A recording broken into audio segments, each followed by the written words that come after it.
welcome back to Bumpy Road. Just going to run over some stuff that you can use to just get started in homebrewing. So, kettles. You can use just a simple kettle. You can have a couple kettles depending on what you're doing or how you want to go about following a recipe. So if you're going to have some steeping grains and stuff like that, if you're not just doing full-on extract, if you're doing like a mini mash, anything like that, then maybe have a couple different kettles, or just know that you're going to have enough water to cover your grains that you're using so that they all get incorporated.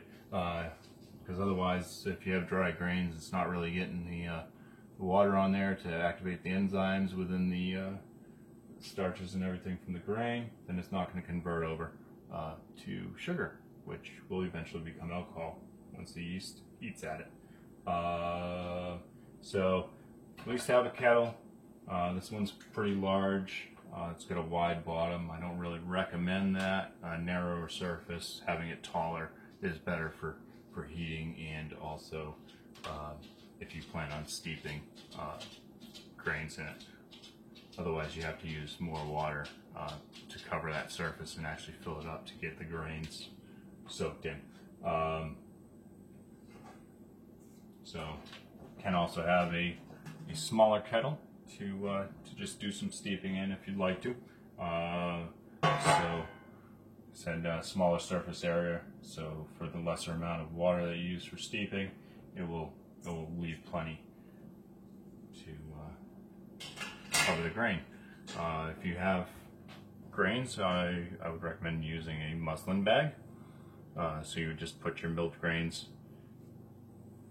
into the muslin bag, close it up, and like tea, you basically just stick it in the water.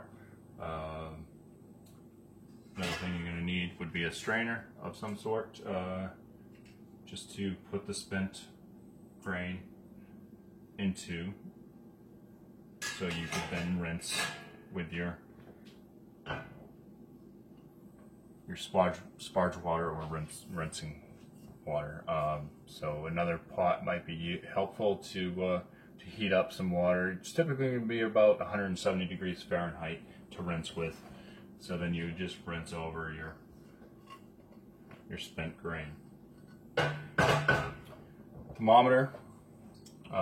Important to know different like mash temperatures or steeping temperatures, because those are very key as to you know, what type of body and stuff you're going to have, and also if you go too hot, you will just make it so there's not going to be any conversion of the starches to edible sugar for the yeast. So plus you should know the temperature of your chilled wort as well, because you don't want to pitch yeast into too hot of water, because it will kill it. And it's also best to pitch it into about the temperature that you're going to be fermenting at, maybe a few degrees lower. That way it has some time to build up. But other things that are good to have would be the racking cane, so you can rack over without causing too much splashing and oxygen. It's also a way to try to get, like, after you're done brewing and you want to rack into your fermentation bucket, to leave some truth and stuff behind. You can just pour your kettle into a fermentation bucket if you'd rather. The truth's not really going to kill anything. It might add to some off flavors, but I believe the yeast do appreciate it. But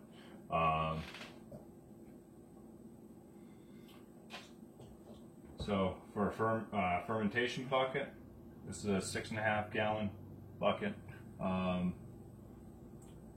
Has a lid, hole in the lid, so you can put an airlock. So the airlock is going to prevent oxygen from getting in, but it still allow the byproduct of fermentation from the yeast, CO2 gases, to escape. Otherwise, if you had a closed bucket, it would just build up so much pressure, it would blow the top off, cause a mess.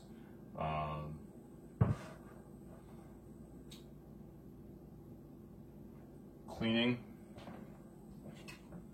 it's very important, so make sure you have some type of cleaner. This PBW, it's pretty much OxiClean, so you can use that. That will help break off any stuck on soil on any of the items that you have that you want clean. Then after it's clean, you want to sanitize. So I do have Star Sands acid sanitizer. It's a no rinse sanitizer. So if you have like little suds and stuff like that left behind, if you're adding it to like a fermentation bucket and there's some sanitizing suds on the side, don't worry about it. It's fine. It's not gonna harm anything. Hydrometer is also something to have. This way you know your ABV, so you can get your starting gravity. So it will measure out basically the sugars that are within the substance. So the more sugars that are in it, you're gonna have a higher number, which is feel like a starting gravity. And then once it goes through fermentation, those sugars are going to be eaten up, converted over to alcohol. So when you do a final gravity, then it will read lower. So then you just combine those things, find out what your actual ABV is of the finished product. If you're going to bottle, basically the same bucket will have a hole drilled in it, have a little ball valve spigot that comes out. It'd be considered a bottling bucket. So you would add a solution of like corn sugar, like boil up some water, add some corn sugar to the right amount for your carbonation that you're going for and the volume of beer. You don't want to over carbonate or add too much sugar, because then you can create bottle bombs. But just read, go through, read whatever the recipe is calling for certain amounts for what you have. But once you get your boiling bucket all filled with the corn sugar solution and your finished beer, it's all racked over and combined, then you would just hook this bottling wand up. I recommend a bottling wand if you're going to bottle. Turn on the spigot, it will fill this tube with beer, and then as you put it down in the bottle, it's spring activated, so it will open up, so it'll trap, allow the beer to flow through, fill the bottle from bottom to top, so it does not have, it's not splashing, it's not going to cause oxygenation.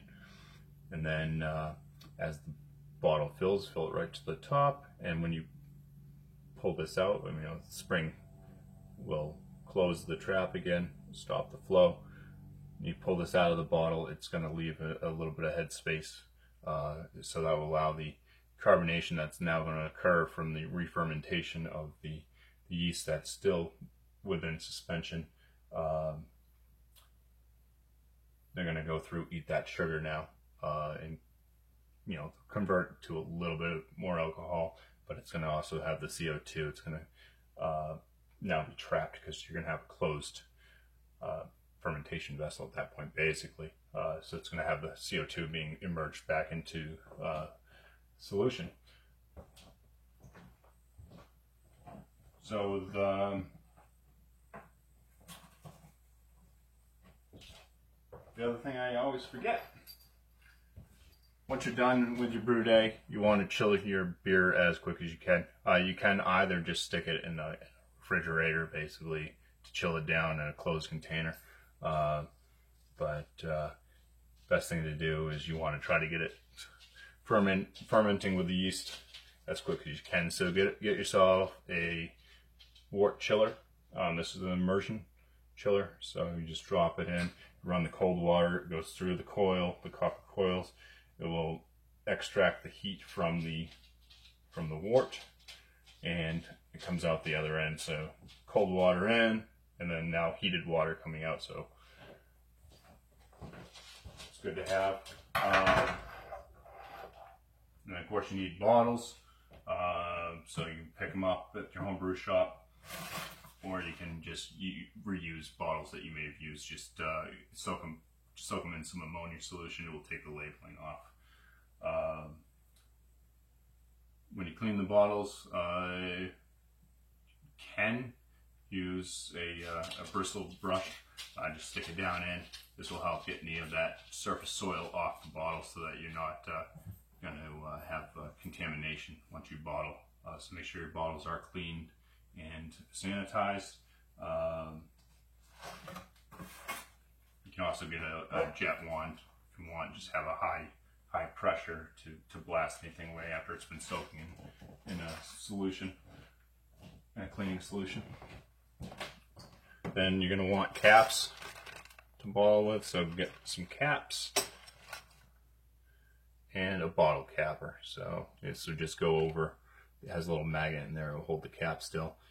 Put it down on top of the filled bottle, and then as you crimp it down, it will just close off the crown cap around the top of the bottle.